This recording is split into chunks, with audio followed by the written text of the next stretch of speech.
money. It's a substitute for commodity money, like bank or treasury notes, token coinage, checking accounts. Its value will be equivalent to the commodity money that it represents if everyone has complete confidence that the substitute is fully and easily redeemable for the real thing. So fiduciary money is like the silver certificates and gold certificates that we used to have as currency, paper money, backed by hard money back in the day. And then there's fiat money. It's money because the government says it's money. Fiat means edict or law, so it's money because they said it's money. And as long as they keep printing it, it will continue to devalue. There's nothing backing it at all. It's essentially a valueless substance, such as a small piece of paper, which does not serve as a substitute for commodity money. It's like a token one gets at an arcade or subway, made legal tender by law. It is redeemable neither in a valuable commodity nor in fiduciary money. When a currency's value is diluted by issuing more paper than there are tangible assets backing it, wealth is transferred away from one segment of society to another. Typically, the poor and middle class are the ones who end up short. Fiat money empowers the government at the expense of personal freedom and prosperity by permitting inflation of the money supply, which always leads to higher prices. Fiat money is what we all have right now in our pockets. Not me yet. There's a few with some hard money in there. What does the Constitution say about money? Matt has already covered that. A couple of good points there about coining, the responsibility of Congress to coin money and regulate the value thereof.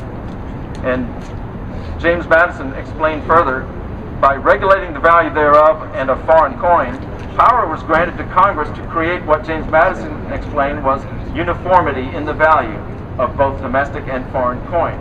The founders sought to prevent disputes about the value of domestic and foreign coinage among the states and by the states with foreign nations. So they gave power to Congress to keep this from occurring.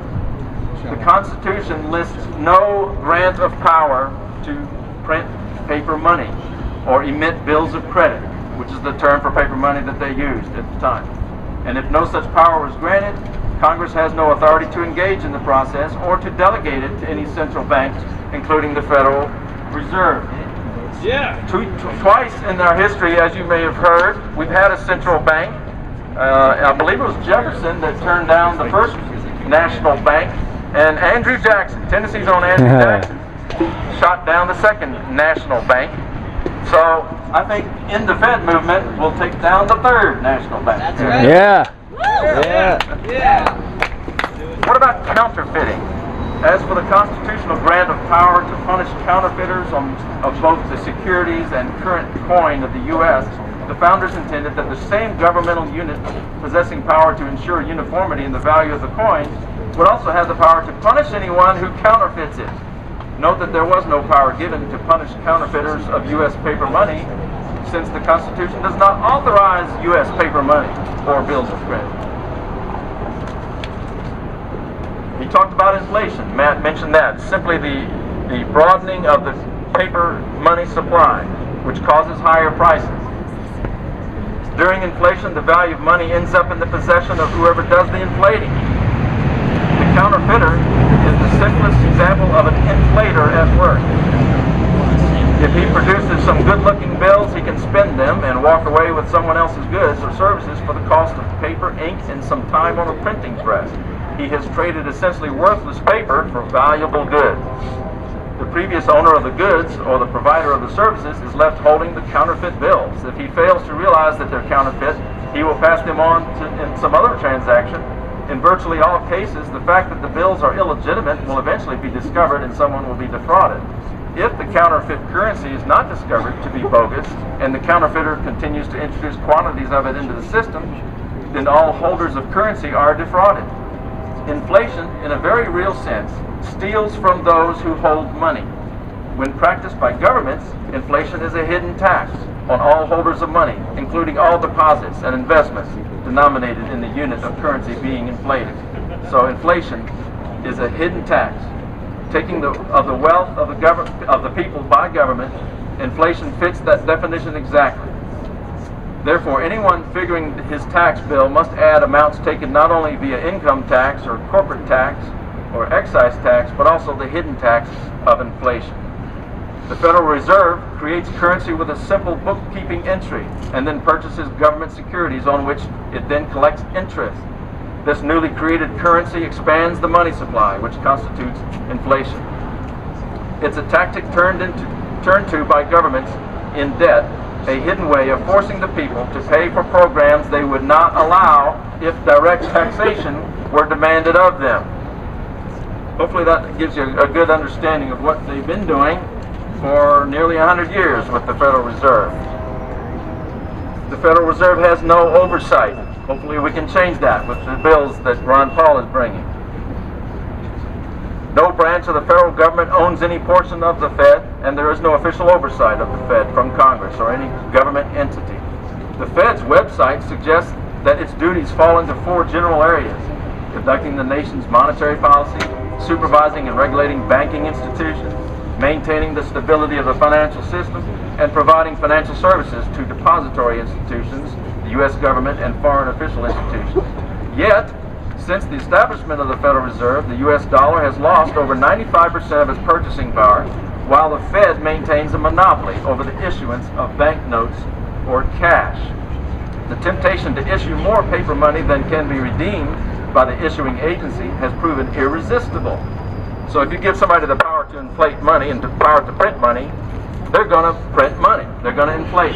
Absolute power corrupts. Absolute power corrupts, absolutely, exactly. This inflationary policy procedure, this inflationary policy produces predictable results. People are defrauded, commerce slows, confidence in the credit of the U.S. suffers, and bankers, merchants, and their allies in politics become wealthy. Powerful banking interests like to blame their failures on free banking or deregulation, even though competition among banks would lead to a healthier marketplace. Honest banks would remain in business, fraudulent banks would fail, and bank customers would have learned a great deal about honest banking, honest bankers, and honest money. The nation would be spared future agony because of the awareness of the people and free banking. Does the free market work? You bet. It does when it's tried, but we haven't had a real good dose of free market capitalism for quite a while in America.